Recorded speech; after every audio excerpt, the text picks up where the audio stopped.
It's kind of hard for you to. Ready to go? Yeah. All right, if we can get the meeting started, good evening.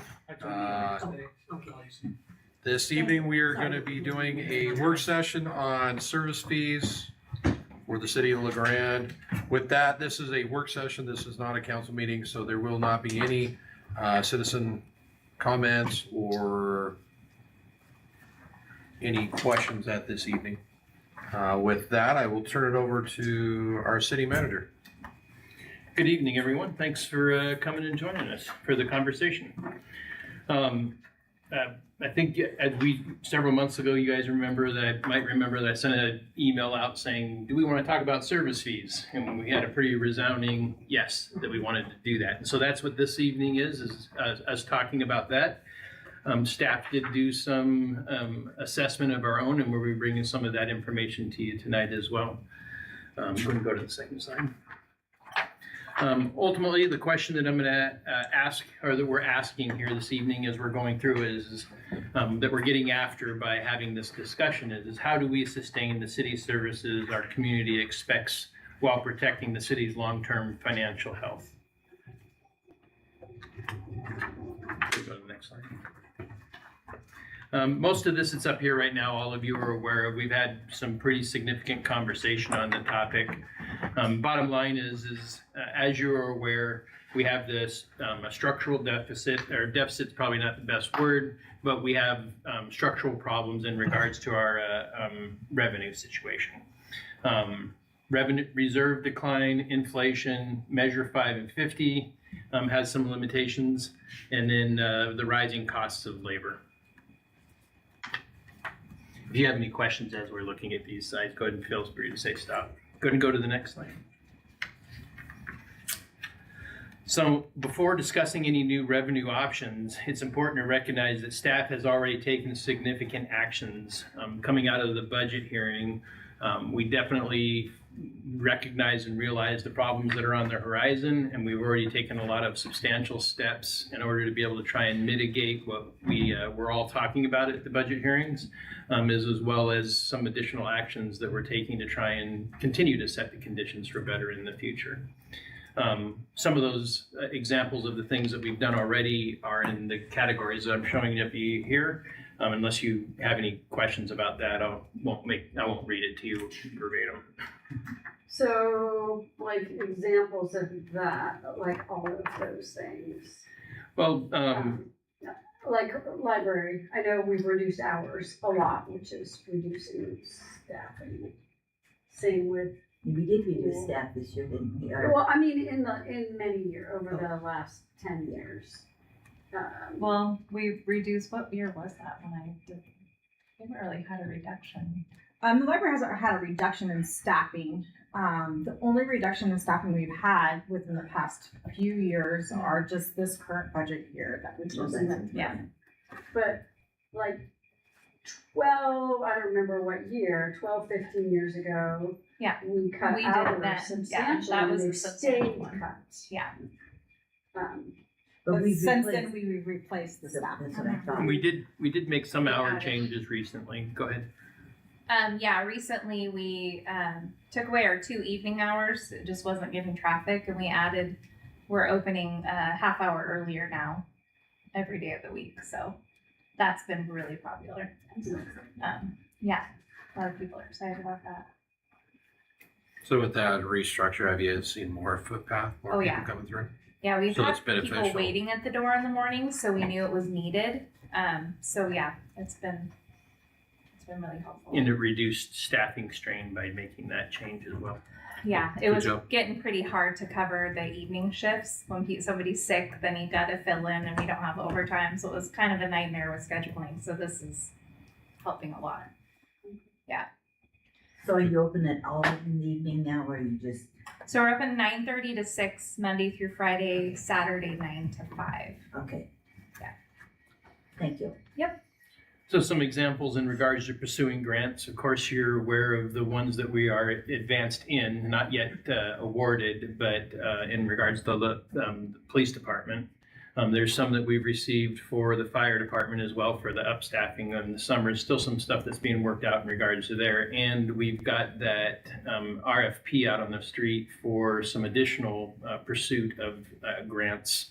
I expect that we'll be making a selection on that within the next couple of weeks.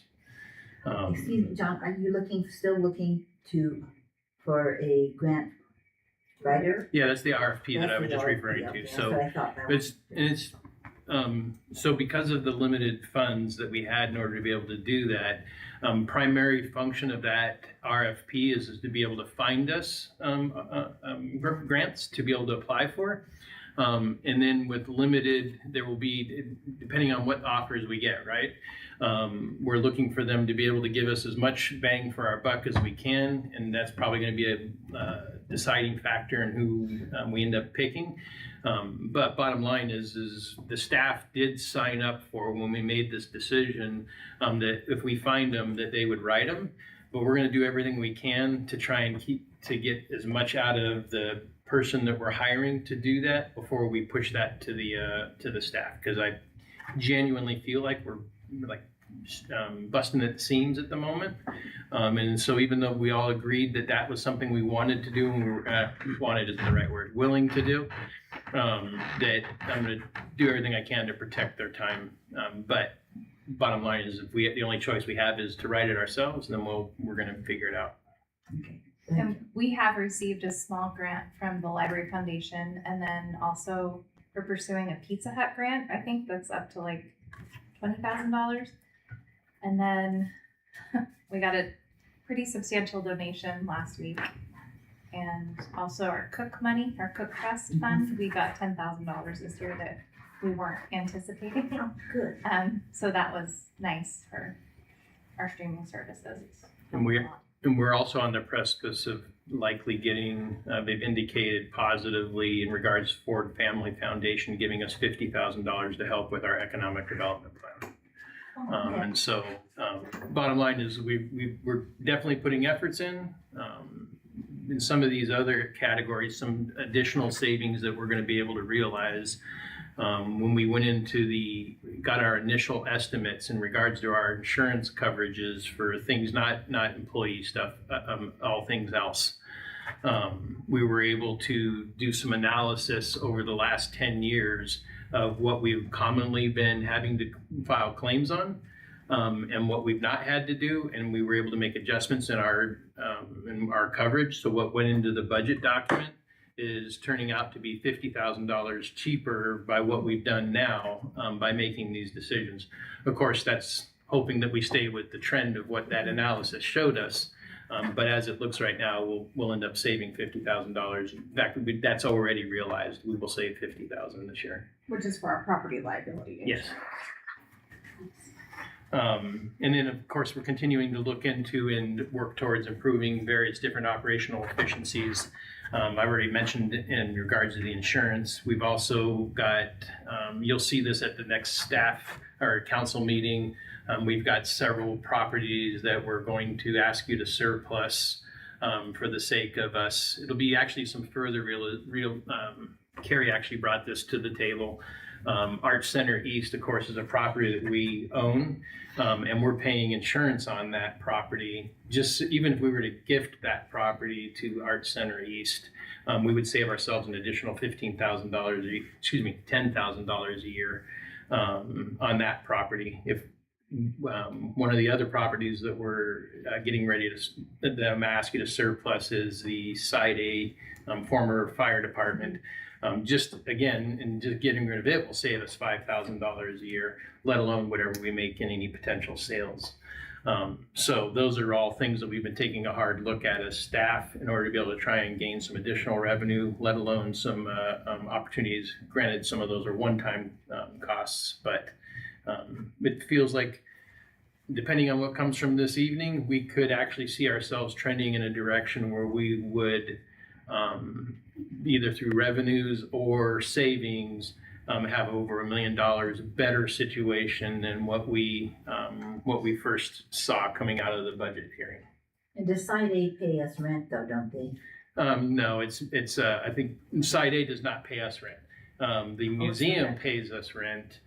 Side A pays the museum rent, and then and we don't realize any of that. Okay. Our agreement with the museum is very inexpensive, but they're an active part of the conversation.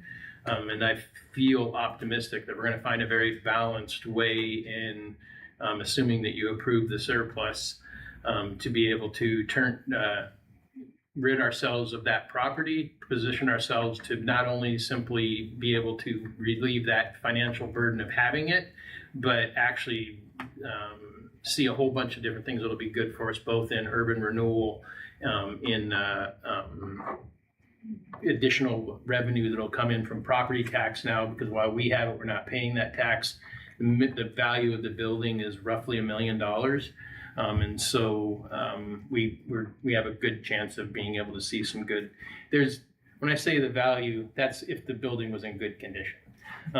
It's when you guys get a chance to see the report, it's bad. But when it's recovered and returned to, which the early people that are expressing interest to us in regards to it are suggestive that they want to incorporate the museum into the future, as well as I'm trying not to put too much information out sooner since we don't have anything official yet. But bottom line is I see it as being a win-win-win for the community, for the council, and for the city as a whole. So those are examples of some of the things that we're working on and gaining some. And the truth is, we have a much longer list. Kyle allowed us to take one of his employees and utilize them as a special projects officer to help us get after some of these ideas that we're developing, because our bandwidth, each of our individual bandwidth to get after some of these things are problematic at best. And so we're able to get a few hours here and there of additional assistance to help vet some of these efforts. And we've got a list of literally almost 50 different things that we're going to try to get to at some point in time. But depending on how things unfold over the next week or so, at some point in time, we got to pull back on the gas, because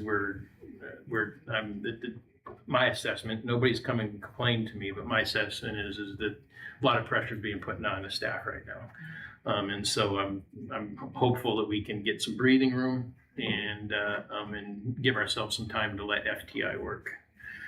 But more to follow on that. And I just want to point out deferred equipment's up there. The biggest hit to Parks and Recreation was that $100,000 was cut from the budget for the pool HVAC system. If that's down, the pool closes, and we're out hundreds of thousands of dollars because we're ignoring it right now. It will break eventually. It's old. It's came with the building. So it's a massive system about the size of this room. So when we do deferred equipment and deferred maintenance, it's a big deal, because when it breaks, right? And we don't have any money in the bank to fix it. Similarly, I think police and fire went without vehicles that were in the budget. So those deferred issues are a bigger deal than they might seem. It's easy to cut them from the budget because they're not operational, but it's not easy to cut them when they break or we need them. So that's a huge sacrifice that especially my department took, not just the pool, but other parks needs, like paving Riverside Park, for example. Mary Ann's going to complain next week that there's potholes because the old cars hit a pothole at Riverside Park. We don't have any money to fix it. We don't have any money to fix other parks' parking areas. Like, those are the things that people don't see until something happens. Like, well, why didn't you fix it? Well, we don't have the money, right? Well, and those kind of deferred maintenance things end up costing more in the end. Right. If you Because don't prices fix don't. the Right. roof, Right. then you have to repair carpet and drywall and blah, blah, blah. And prices keep going up every year, And they right? do. So And our that- streets and roads are the best example of that. Sure. that's not a great strategy. It is, it can It's kind of short term. get you by, but it's not the best strategy. I don't think we should be I promise I won't come and ask you. doing that. We're not even the answers, though. You pass it on for me. I think the difficult part is, you look at the public comments around this, and there's a gross misperception that the city is somehow poorly utilizing funds, which is simply not the case to anybody who's looked at the budget in detail, and you all did this. But, until we can correct this public perception about how we're using the revenues that the city is collecting, we have little ability to turn to the public and ask for more tax dollars, until they can believe that we're responsibly using what we have and understand the reality of rising costs and stagnant revenues. So, anyway, work to be done there. Agreed completely. And this is another heavy lift for the team. But the one thing I'm not planning on easing up on is the civic engagement stuff. And that's hard because people are pretty abusive. But what I can say is for every one that's making loud noise of difficulty, I'm getting probably at least 10 that are coming in and saying thank you. If anything, the people that are making loud noise are actually causing people to want to say thank you, good job more, because they feel like we're getting abused. Start crying. What's that? No. Start crying. I've heard a lot of positive. I've heard positive.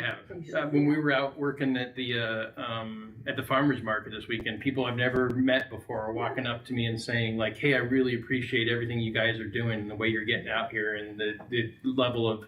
They use the word transparency a lot. The level of transparency that's occurring. I have to say that's at a heavy price to the team though too. Like, I'm not. It's not oblivious to me that this effort, I can say Public Works, I feel like takes a big hit.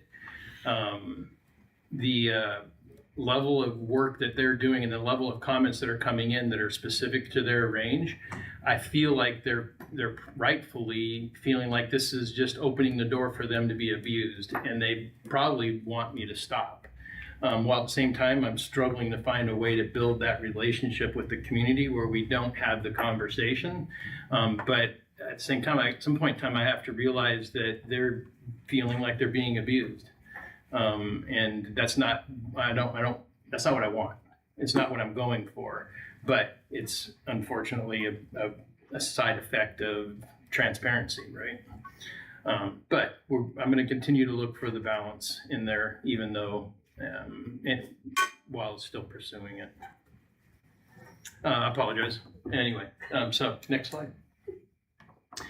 So as we were doing some analysis in regards to the various different public services, I have another presentation I can share with you guys if you want to look at it, but the LOC, League of Oregon Cities, provided us a lot of data and information in regards to the various different service fees that are offered throughout Oregon. The list that you see here in front of you is a list of those different types of fees and the level of, or at least an ambiguous statement of how widely it's used.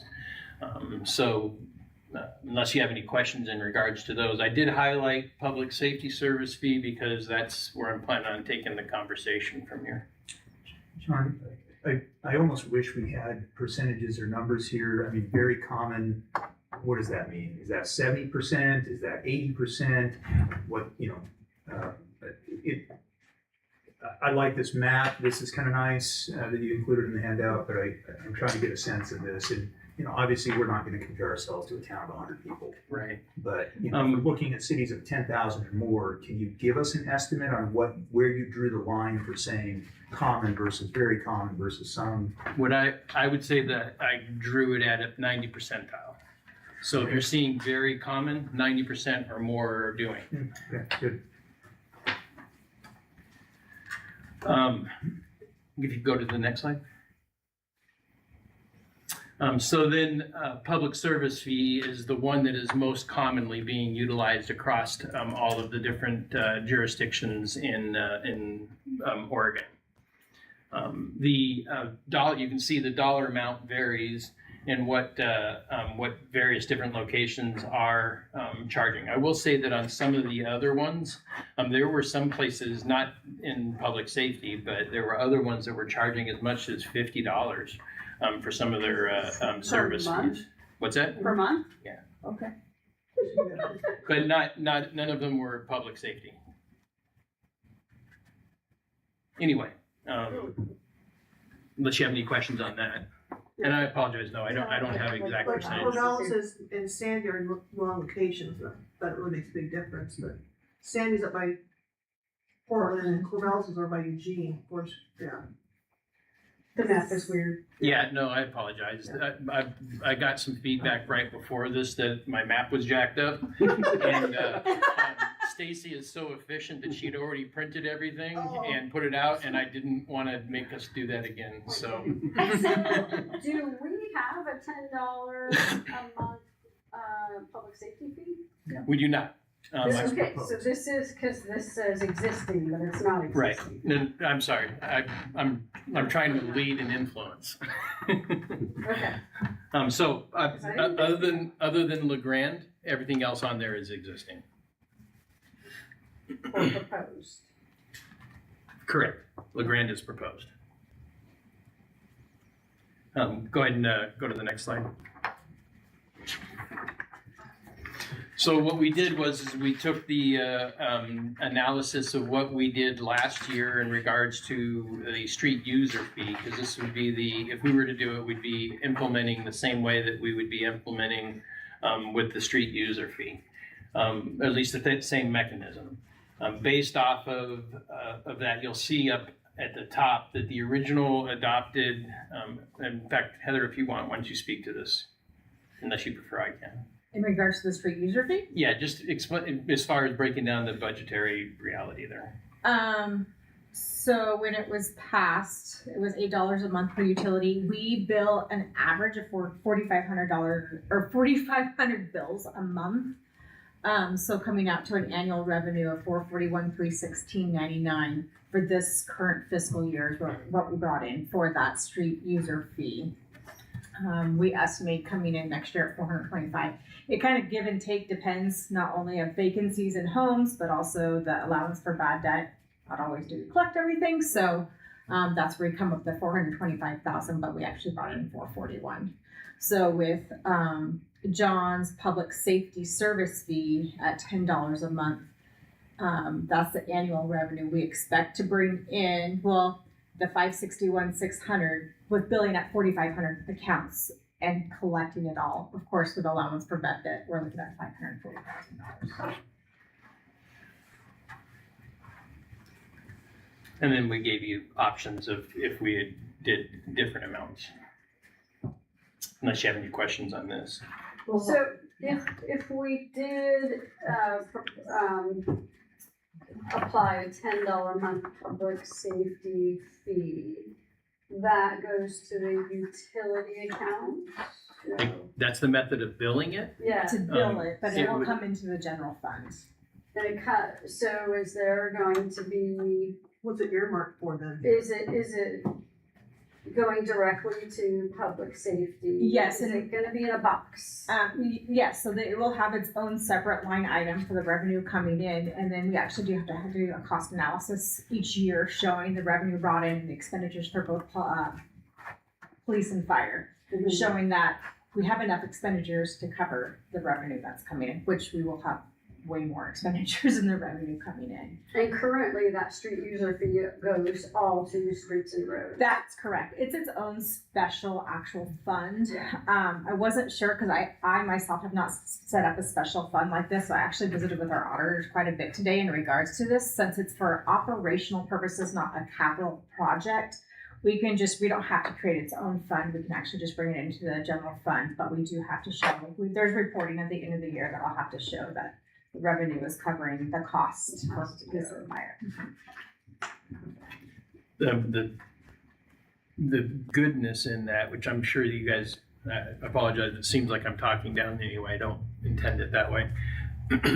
Relief in the police and fire has positive effect across the entire organization. So even though it's absolutely dedicated to go to police and fire, the relief that it causes, because that's $560,000 that we can potentially use elsewhere in the organization, depending on what our reality is. So bottom line is, even though it's all dedicated for the police, it has a ripple effect that's positively affecting the entire organization. Or it'll decrease our deficit. Right. So you said you're proposing that you would pull back some general fund dollars that otherwise would have gone into that bucket to offset some of this. So there's a nuance in it though. There's only, so right now, so depending on, let's say we decided we wanted to implement this tomorrow. We did not budget for that appropriation of these funds for this year. So ultimately what would happen is this would just go in and be earmarked and then saved and budgeted next year, or we'd have to do a special supplemental budget in order to be able to utilize it this year. My recommendation would be we just earmark it and use it next year at whatever point in time that we decide to implement. And in the worst case scenario, we could just wait to implement until the next budget year. That way we have opportunity to make sure that one way or another, my recommendation is going to be that we spend some time socializing this before we implement. But one way or another, next year, budget year, you would see a much better budget picture as a result of this. Not perfect, we'd still have problems, but we'd have a better budget picture than we would if we didn't have this. And we just started the budget year July 1. Yeah. Yeah, okay. And really, we don't, so a supplemental budget is to increase appropriations, so increase expenditures. We don't plan on increasing expenditures whatsoever. So really, that's where we don't have to do a supplemental budget. That money can still come in. And actually, we could still use it for police and fire expenditures. We're just not increasing our expenditures. So we don't have to, we're not required to do a supplemental budget. So the way I see it is the sooner we implement it, the better for the organization. But if we implement this, how will that affect our proposal to go for a gas tax? I mean, I can't see people wanting both of these things in. But yeah, I'm sorry. So there's, what I can say is I feel like I don't want you guys to feel like I'm talking down here. The problem's real. I know the Across problems. all of these different veins. And there's no one solution that's going to solve all of these different competing, even with, let's say, best case scenario, gas tax goes through, this goes through, we're still going to have problems. We're still going to have shortfalls. So what I can say is, my recommendation here is that it's not a matter of whether we like it or not. It's a matter of we either have services or we don't. And therefore, we're doing the best that we can to make sure that we can keep the services we have with time to be able to even improve them through other efforts that are still continuing to go. I would agree any number of things that we're going to do might have an adverse effect on the other, but what other solution do we have? I understand what you're saying. It's just that this is one that the council will put in. So yeah, this is one you can do without voter, Yeah, right. without And voter. so I just see that as being negative toward people agreeing to do the gas tax. Agreed. Okay. What I can say is and we can go into gas tax a little bit more if we need to tonight, though that wasn't an agenda item, but we're doing the best that we can to make sure that the education is getting out there and that we're going to give the community what it needs to know to make an informed decision.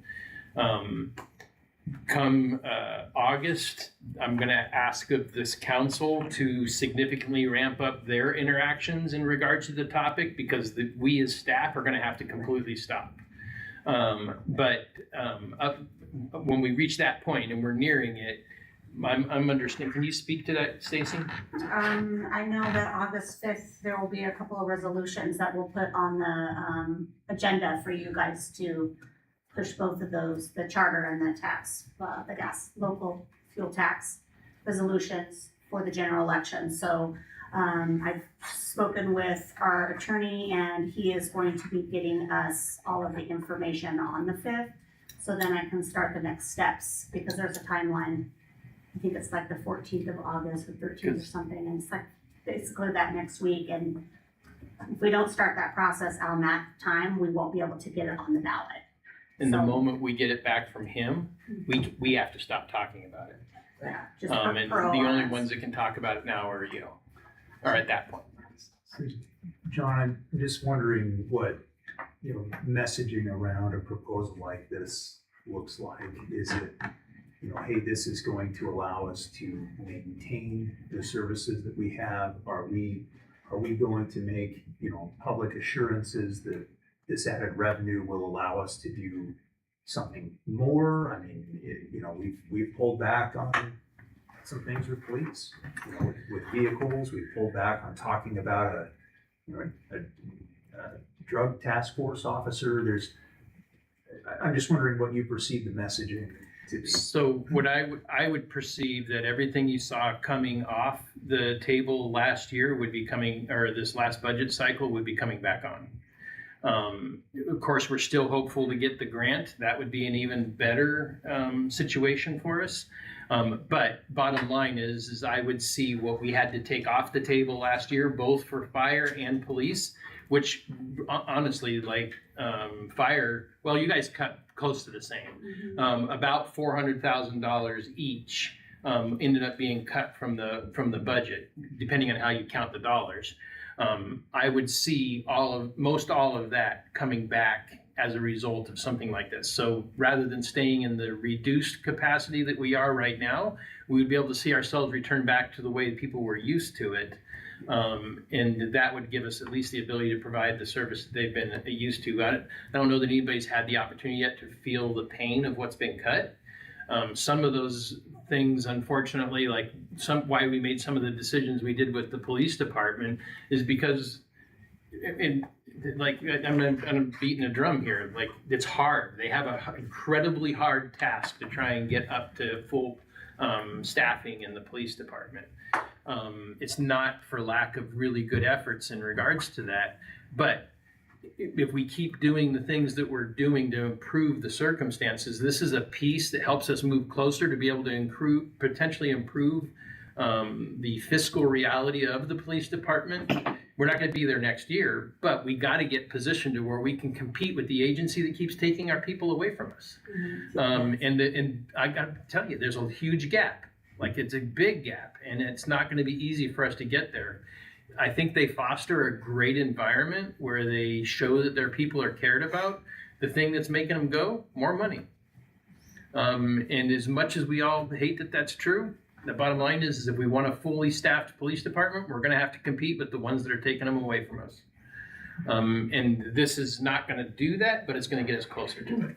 So I hear you say this really is going to allow us to maintain the level of service that we have. That's kind of the messaging that you envision.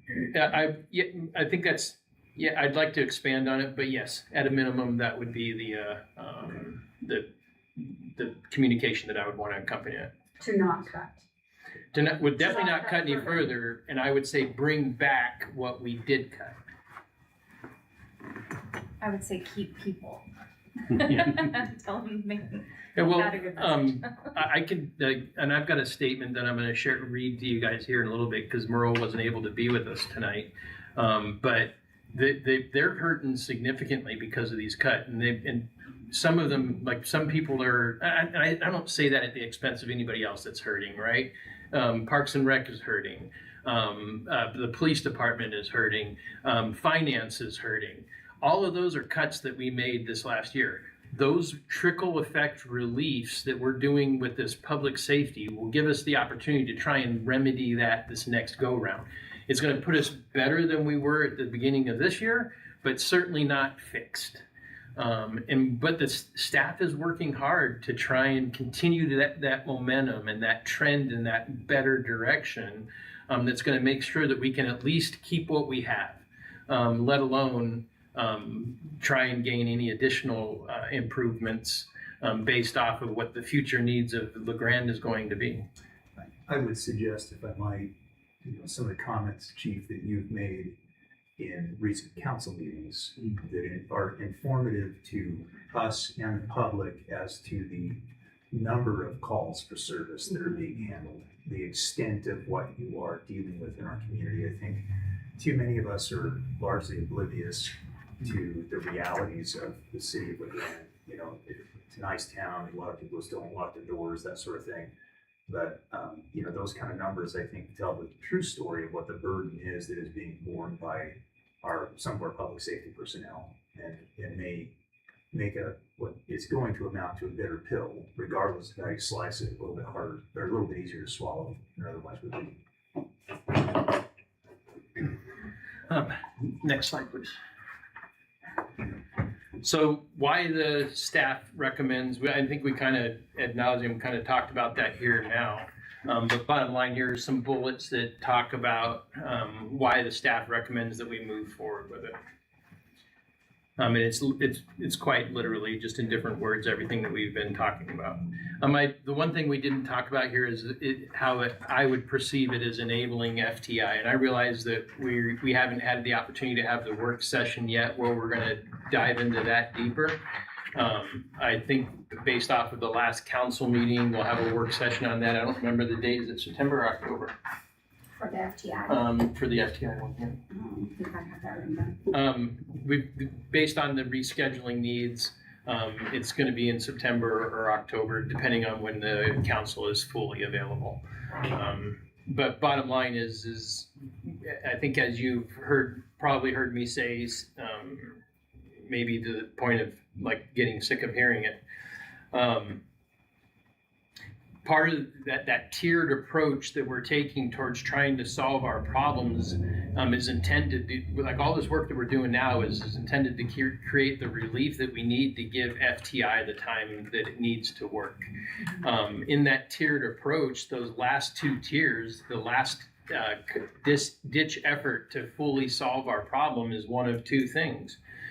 To ask the community to increase taxes, which we already know is not an appealing ask of the community, let alone a desire of the community. And the other one is cut services. Those are the last two steps. This gives us time to show the community that we're doing the best that we can to solve the problem before ever bringing those two questions to the table. The hope is that when and if, well, best hope is that we'll never arrive there. The worst case scenario is if we do arrive there, the community trusts us when we're asking that question. And rather than us having, it's one thing to simply say we don't want to pay it. It's another thing to say we don't want to pay it because we don't trust you. And so Heather and I have in the not too distant future, sometime end of August, beginning of September ish, we're planning on doing a budget roundtable with the community that's intended to help us get after very complex topics and distilling them down simplistically in a way that's going to help people be able to understand better what the realities of city budgeting is. It's not going to be an easy task. I apologize for pushing that on you or working on it with me. But I can say even in some of the civic engagements that have come out, I think you've mentioned it in your comments, is that people think it's as simple as be more responsible or move this from here to there, and it's just not. It's much more complex than people care to take the time to understand. Somebody some of the civic or the social media stuff over the weekend was complaining about what they couldn't find on social media, on our website, and then ultimately found it and came back and said that they ran it through Claude AI and it's clear that we're overspending in all our urban renewal dollars.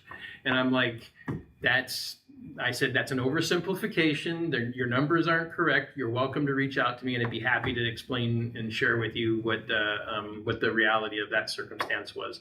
They were referencing the Market Fresh building. The bottom line is they're just difficult conversations, and we have to do the best that we can to try and communicate with them. To me, that's how we're going to build trust, even though it's emotionally taxing for the people that have to deliver that information. The positive people that show up and contribute, that's great. The less positive people, it's a drain. So a public safety service fee, that would be attached to a water bill? Our utility bill, yes. Okay, so, Go to the next slide. so each house has a utility bill. Mhm. Okay, what about apartments? Yes. Okay, no, I'm glad you're asking that. It's right in there. You're going right That was direction. my next question. Yeah. How are So- we gonna fix the multi-unit problem? Yeah, but So and I we just have- went through, like, the average 2-bedroom apartment in LeGrand is $11.45 for, you know, whatever, that's just a quick. And if they make $20 an hour, they don't have a whole lot of extra after that rent, so I wanna kinda, So, similar to the street user fee, we have a tiered way that we apply it based off of need or capability. I'm working with legal to make sure that we're taking that into consideration for what would be authored here as well. When it comes down to it, there is no perfect solution. There's always going to be some level of complaint in regards to it. I can also tell you that to David's question, we have Kyle has gained this. We have an additional consultant that's come to the table that's helping us do the work that's necessary in order to be able to fully identify the various different apartments and other locations that are utilizing those utilities but not paying that bill, in order to be able to make sure that we're spreading it out more equally through the company. It's going to take, to the community. It's going to take us another 6 months to a year to get the solution in place that's going to make sure that all of those different users are actually contributing to the costs as well. But unfortunately, Kyle isn't able to be here with us tonight to be able to give you the nuanced description of that. But we feel confident that tonight I called him anticipating this question, and he said within 6 months to a year, we will have the solution in place. yeah, so, you know, if you have a house that has 6 people living in it. Yeah. Will they be paying the same fee as one person living in a 1-bedroom apartment is my concern. So yes, they would be paying the same. The only way that they would be paying differently is if it's a house and a mother-in-law cottage. Then they would have 2 different locations living at the same place. But if they're just simply living under the same roof in the same house, we don't have a system of being able to, other than asking people to self-report and tell us, and based off of a criteria that we set that says if you have more than X number, it's just going to be problematic to try and go down that path. That's the same question as saying, if you have a home, you know, you can have a 4,000 square foot home that has 1 person living in it. They're gonna pay the same amount as a 4,000 square foot home that has 8 people living in it. So I don't know that the home to apartment comparison is as relevant as just saying it's a dwelling unit and we treat them as dwelling units. In an Yeah. apartment Yeah, but complex, we generally don't bill each individual resident. Exactly. Because that would And that's what we're moving disproportionately towards. affect people who can afford it the least, and And that's where I'm saying that we're working with the verbiage within how we're applying it within the, what will be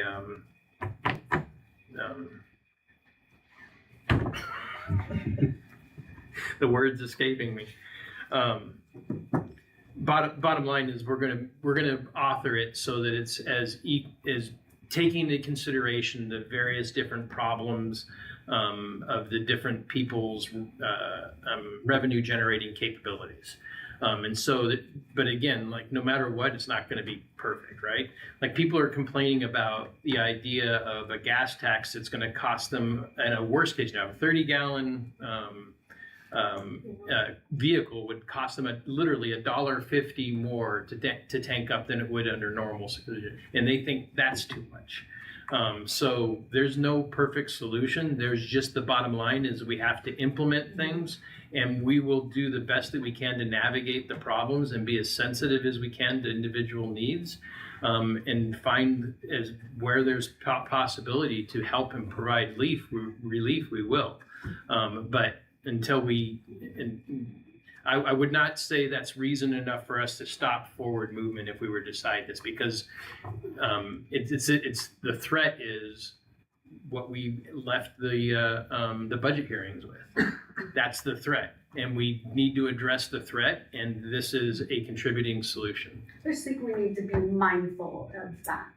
Agreed. So to your point, Corinne, too, the Public Works Department has a assist program for lower income people for water bills, right? Do you know about this? So there's a Yeah. 20. I hope so. Well, yeah. I mean, I didn't mean it disrespectfully. I'm just saying. Okay, so sorry, John. You better than forgetting the word and actually saying it. Jeez. I'm trying to be productive. Long story short, for lower income people, there's a discount program they can apply for. I think it's up to 20% or something. It is like that. 20%. There's actually guidelines that we go by. We go by the federal property rates. So that mitigates a little bit of your Right. concern, I think. And I think with this, we can certainly promote that more. We're also making an assumption that a property owner would pass these costs on at a one-to-one to the resident, where a lot of multi-unit facilities are set up to where utilities may be included in the cost of the rent. And you may see landowners absorbing that rather than passing it along to, some of the lower income residents. So there's a few assumptions that we're operating off. I think your point is a valid one, Corinne. We need to be sensitive to it.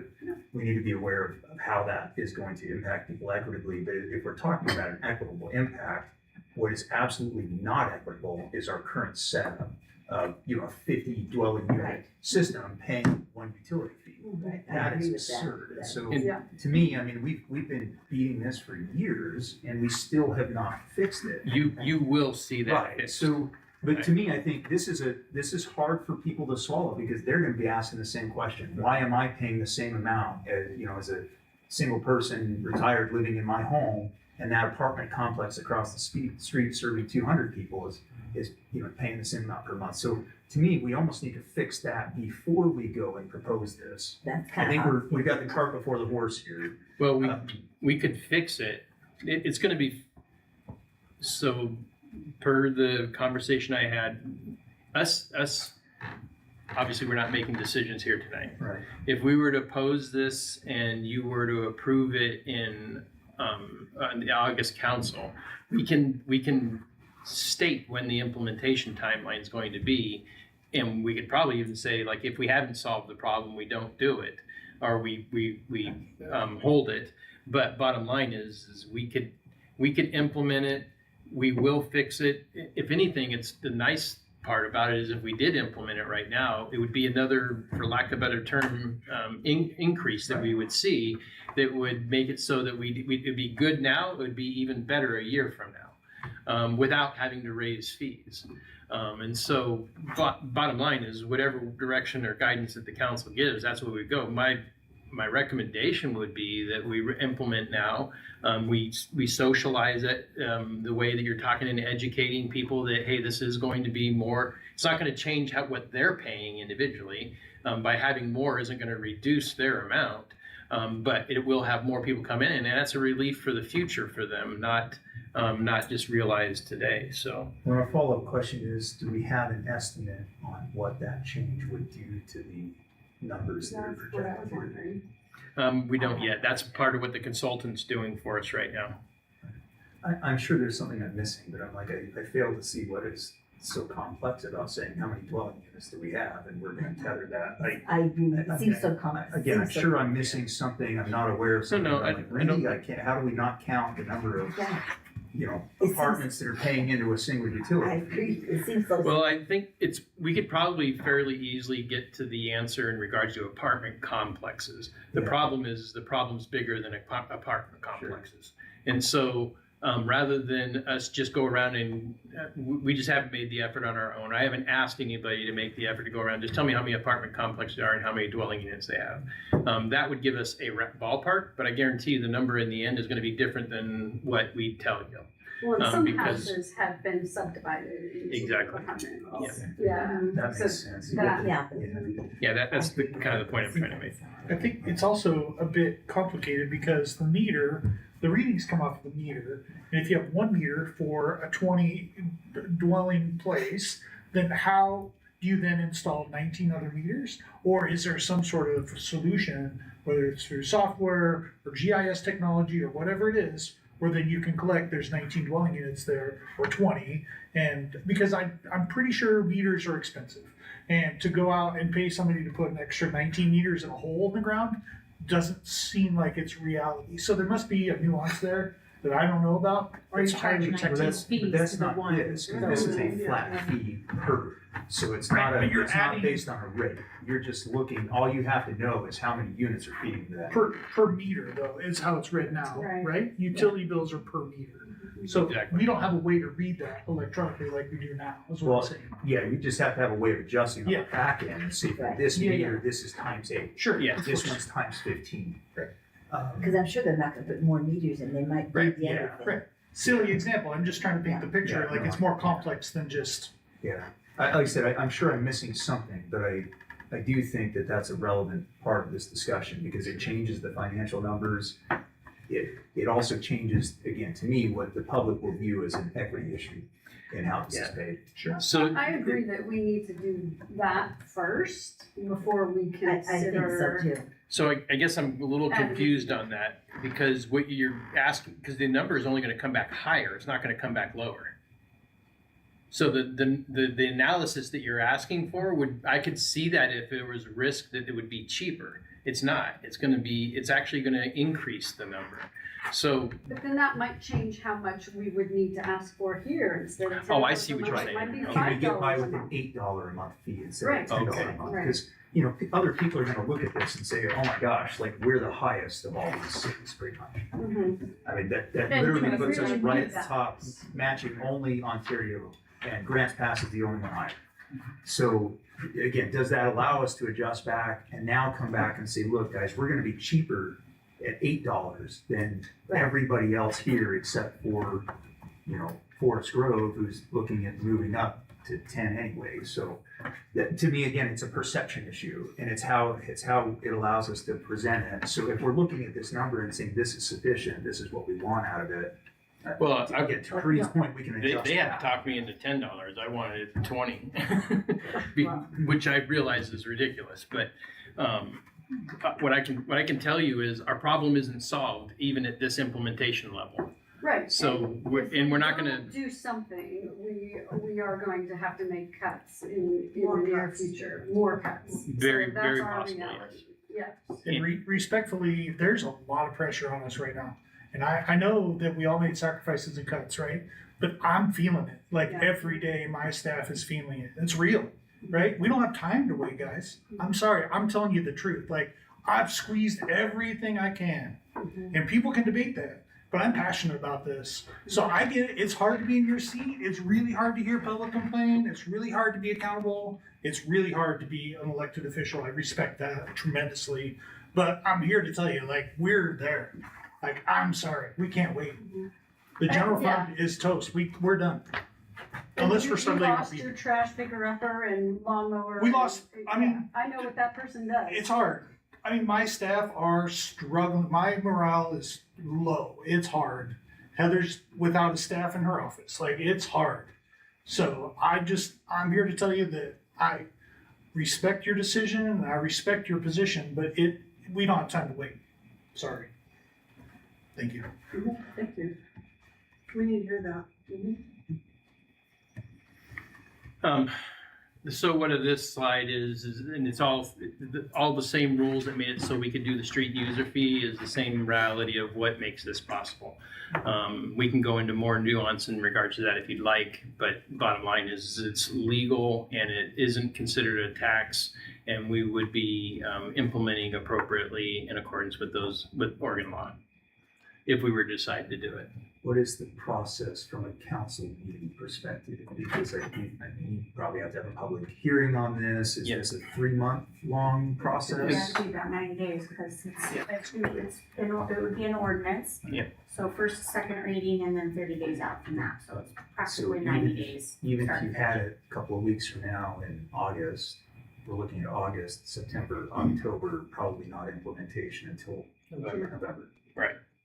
So essentially, we're into almost next year. Well, 6 months out, but what I can say is we could go whatever direction you're saying, and certainly we could delay the decision. But kind of to Stu's point, our team needs a win, and our team needs to know that we're not the only ones being expected to figure out the solution to this problem, and keep taking it off the backs of the team. My senior staff is absolutely rightfully stressed out, and I don't know how to relieve them of that, except for we got to solve the problem. And this gives us a little bit of breathing room. It doesn't solve it, but it gives us breathing room. And implementing this, the sooner we implement it, the more they can say, all right, there's relief and we're moving in the right direction. So I share what Stu and I think everybody else, and you'll hear from Merle, is communicating. All of them genuinely really would like for the guidance tonight to be for us to move forward with this $10 implementation.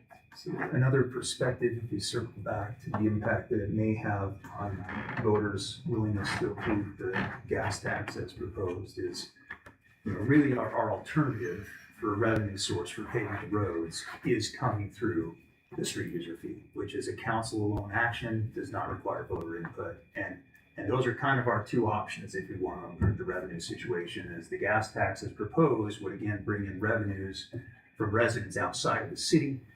We're essentially getting a 2-for-1 deal there, as opposed to trying to capture that same revenue off of the street user fee, which is, it being the alternative, maybe this will be perceived negatively by the public. I have no doubt in my mind that there will be a fierce backlash to the proposal of raising fees to that tune.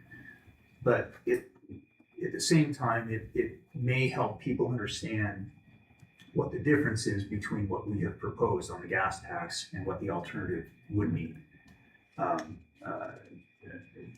Anyway. Yeah, it's actually, I would have to argue that's a great education perspective, utilizing that to say, like, it'll get worse if we don't do the gas tax. The 2-for-1 arguments are really valuable. Right, so of course it always looks nicer when you see it as a 16 cents a day thing, right? But that doesn't change the fact that the utility bill is a utility bill. Go ahead and go to the next slide.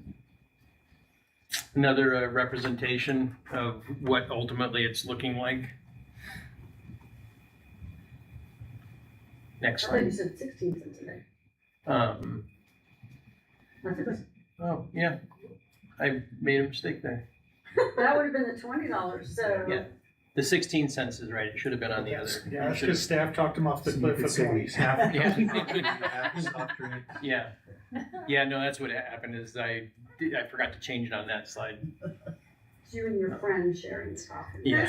This is what I think is the important part to share with the public. Yeah, so be a bottom, yeah, great, thank you for saying that.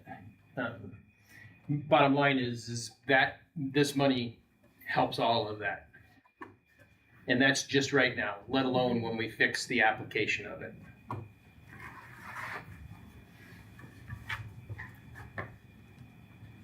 Go ahead and go to the next.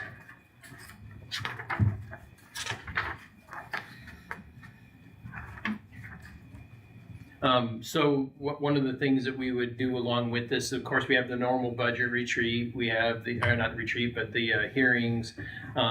We would include within this some additional ways I've shared with you before that we're in this construction phase of what we're calling the Community Service Readiness Index.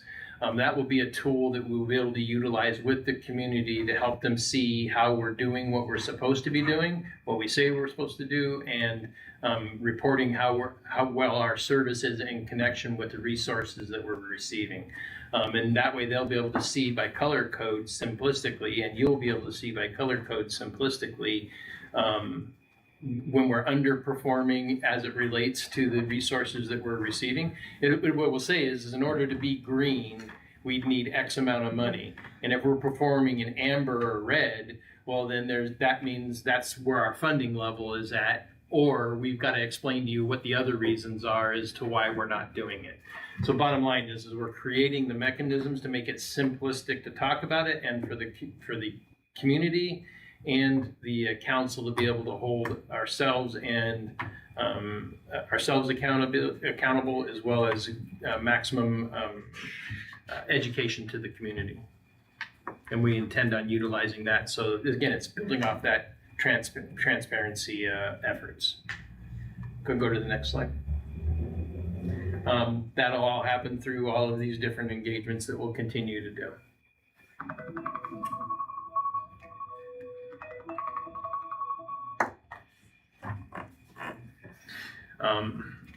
Go to the next slide. These are some of the frequently asked questions we would anticipate and that we would share as part of our education effort if we were to implement.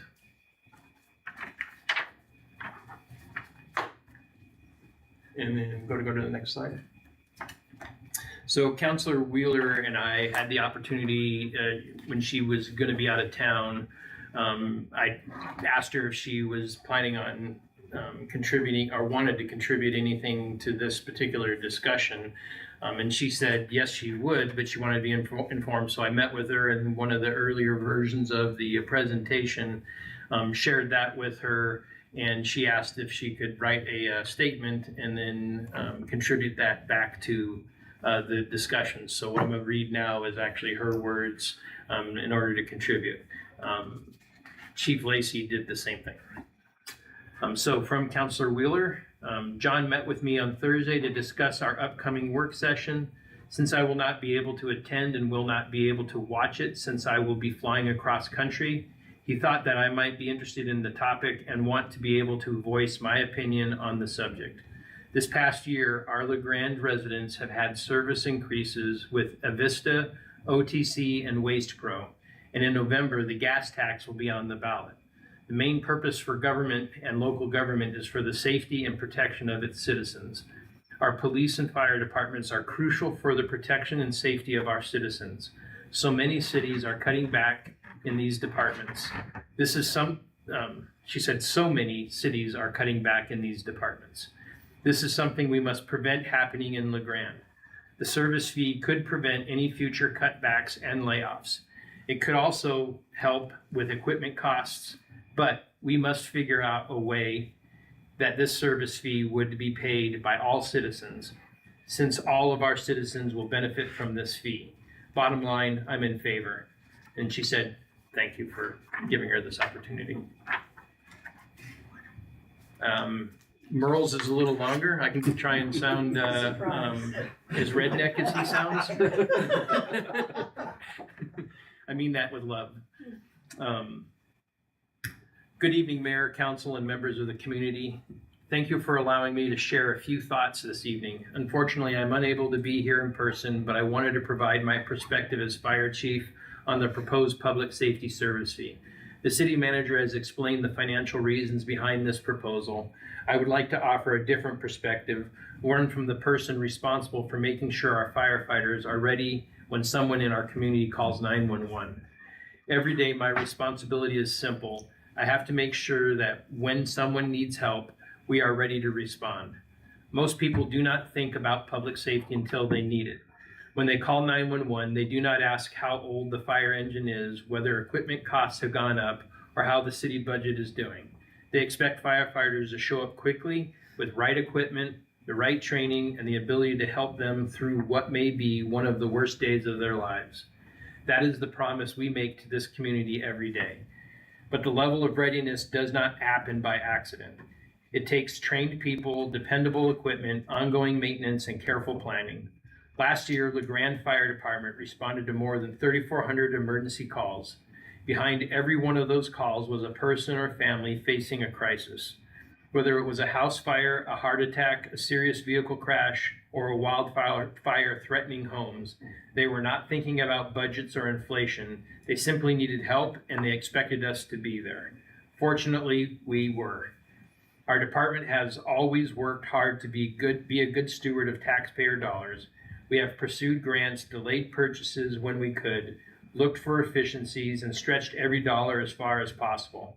Those efforts have helped, but they cannot overcome the long-term challenge we face. The cost of providing emergency services continues to rise, while revenues that support local government simply have not kept pace. One thing I appreciate about the Fiscal Transformation Initiative is that it encourages us to address these challenges before they become a crisis. It is built around planning ahead, making thoughtful decisions, and protecting the services our community depends on instead of waiting until we have no choice but to make cuts. The approach reflects the purpose of that approach reflects the purpose of the FTI to strengthen long-term stability and protect essential services through proactive planning. As fire chief, I do not want a future fire chief standing before this council explaining why response capabilities have declined because we've waited too long to act. I understand that no one wants another fee on their monthly bill, but I also know that delaying investments in public safety does not make the need go away. It only makes the challenge bigger and the eventual solutions more difficult. The proposed $10 per month public safety service fee is not about expanding government or creating new programs. It is about protecting the public safety services our community already relies on every day. It is an investment in maintaining the firefighters, police officers, and emergency medical responders who answer the call when people need help most. Just as important, this proposal includes accountability. The revenue would be dedicated to public safety with council oversight, annual reporting, financial audits, and transparency so our community knows how those dollars are being used. As fire chief, I have to think beyond next year's budget.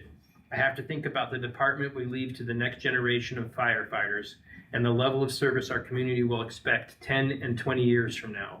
I hope the people of LeGrand never need us, but if they do, I want them to know that our firefighters will arrive quickly, prepared, and ready to help. That does not happen by chance. It happens because a community chooses to invest in being ready before the emergency occurs. For those reasons, I support moving forward with the proposed $10 per month public safety service fee.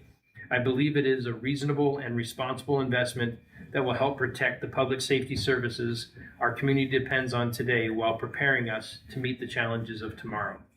Thank you for your thoughtful consideration, and thank you for your continued support of the men and women who proudly serve the city of LeGrand. Respectfully, Merle Lacey, Fire Chief.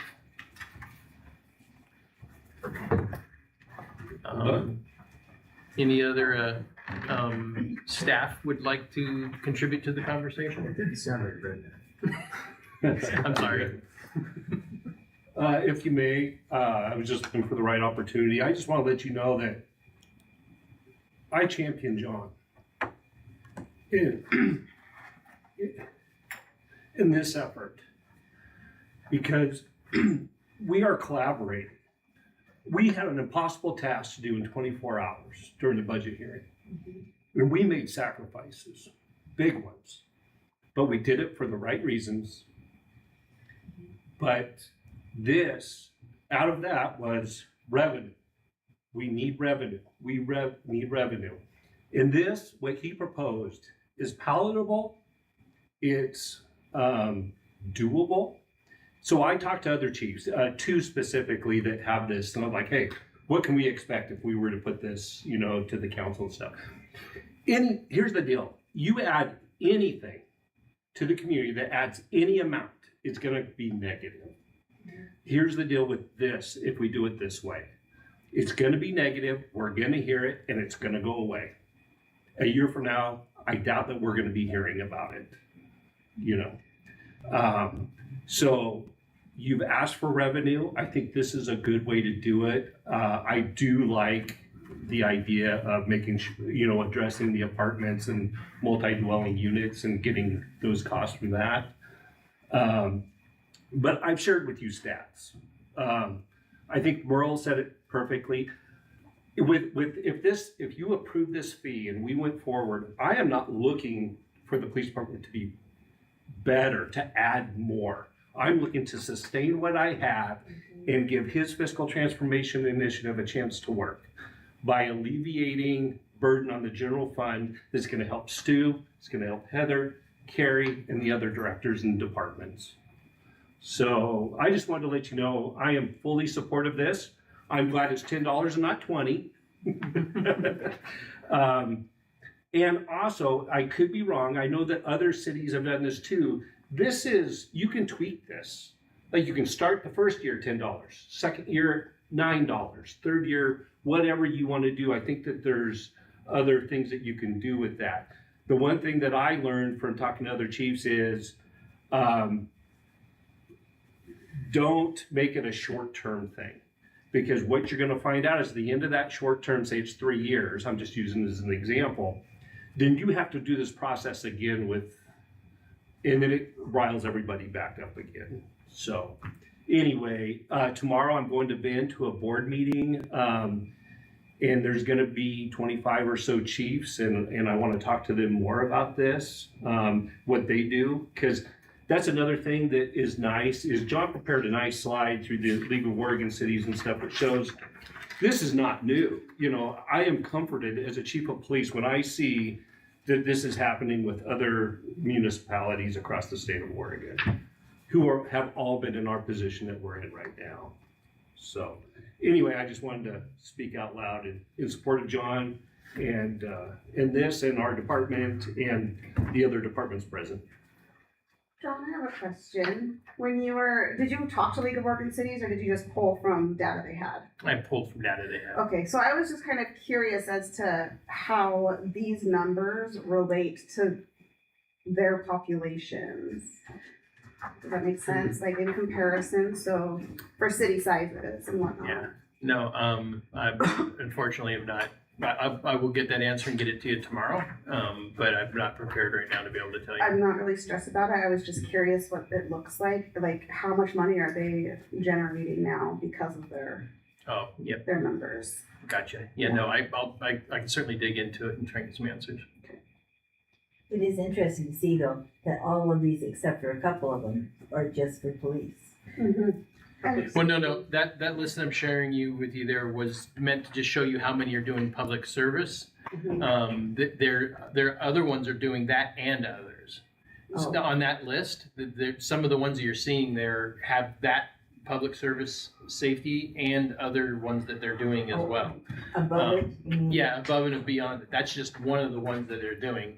It just going back to that one list where it showed it, it's not consistent amongst all Oregon. The one that's most consistent is public safety service. So some of them might have a public safety and a park fee. Or public safety and street user. And also, I don't know because I didn't do any research, but some of them, so when I was talking to the auditors, a lot of people actually set up these fees to, let's say, create funds for a police department or a new police station. So it's for a capital project where they actually have to have their own special fund. And that's when I was talking to the auditors, I'm like, do we have to have our own special fund? But since it's just for general operations, no. So some of these may be actually set up for big capital projects that they were thinking about. But there's not a sunset on this. No, Not as I'm proposing it, Yeah, unless you tell me to put it in that way, it wouldn't. I would say no. It's all under council resolution, Yeah. and so we can adjust We can- Or this. it's under ordinance, not resolution, but ordinance. Much like the street user fee and the storm utility fee that we've done. Yeah, I would suggest that, and I'm, by the way, I'm in favor of bringing this to the council as a proposal, but I would suggest in doing so, I think it would be very useful to have the statements. I would have Chief Lacy read that. I think At the council? Yeah, absolutely, because the public needs to hear what we heard tonight. Compassion. Yeah, Stu they, as well. Stu, they Yeah. need your passion up there, they need all of our city staff to really tell them They what can the feel it reality that way, is, I mean, cause look, I like how, how he worded that, that people are having problems. They're not thinking about budgets. They're not thinking about this. When they go and play in the parks and, we have soccer games and things going on right now, and people aren't thinking about that. But I think we need to draw a line in public perception between what we can enjoy here as a community and how that's paid for. And I think sometimes there's a little just a general lack of awareness. I think we're all prone to that, just not thinking about how it is that we enjoy the streets we drive on, the ambulance that comes when we needed, so. I would suggest that that would be a very nice thing to have present at that meeting. As a counterweight to undoubtedly some public comments that will be directed. Well, I'm sure the public doesn't know that these cuts have happened either.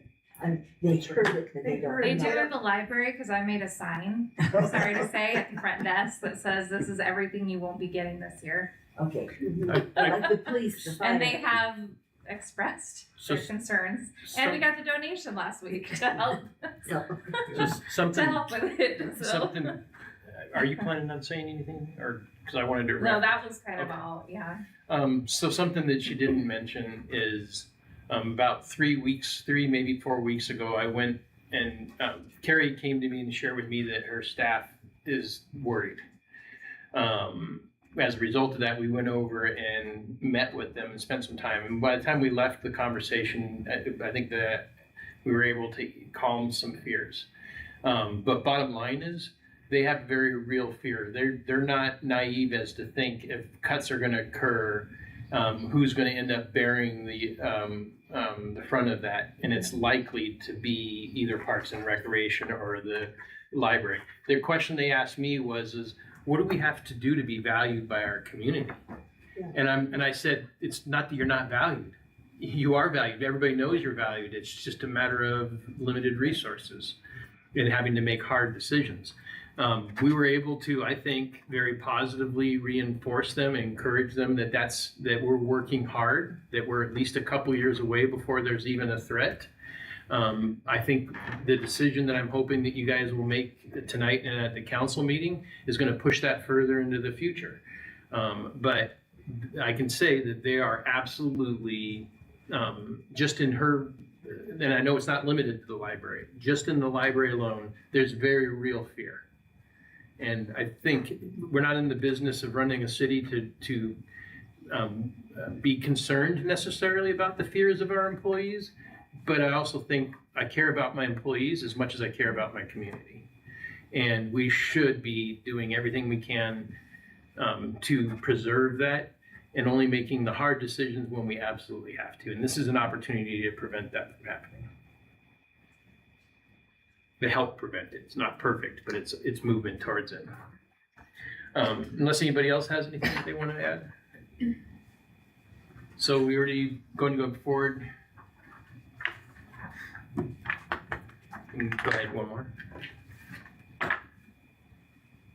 So bottom line, success looks like what we referenced before. All of these different things will, this isn't going to be the perfect and only solution to everything that we're working on, but it's going to be a substantial movement towards it. We are committed towards a whole lot more things are going to come out over this next year in order to be able to continue to solve the problem. But in the best case scenario, we're setting the conditions right now for us to be able to have what I would describe as potentially wild success in a great relationship with the community, great services being provided to the community, and this is an investment into that future level of bliss that we're all going to be able to experience, but it's going to take this upfront investment in order for us to get there. I'm going to go to the next slide. Questions, feedback, and ultimately my intention would be to, we've actually leaned into this a little bit, started working with legal to begin the structure of authoring what would come before the council in August. The nuances that comes from our conversation here tonight will determine whether that stops dead or whether or not I need to make any alterations. I made some assumptions that we would agree on $10, but it's not difficult to make some changes if that is if you're wanting something less. My recommendation is the $10. I think the $10 though, you're putting more out there. What you're looking at is police, fire, EMS, as the other ones are only looking at police. So the $10 is not, I mean, it's reasonable for what it's covering. A good point. I didn't even think about it that way. I think it's possible that a model like this, someday we may need to consider for parks and for libraries and other services. And I think people understand that, but I think it also helps when the public understands what the money is going for. I almost, in a sense, I like the term public safety, but I don't know, do you play with that terminology? I think people just need to know that's where my money's going. And I think that's probably a good way of doing it. I think people will read fire, EMS, police there. I hope so. But you know, if I know that I have a $5 monthly bill or something that's going to parks, I get it. And I know where that is. I think there's some value in having those earmarked amounts, and then people can see what they're getting, where it's going. The general fund is this. It's a large, yeah. It's squishy. It's this void that I think people think the money just disappears into, and where does it go?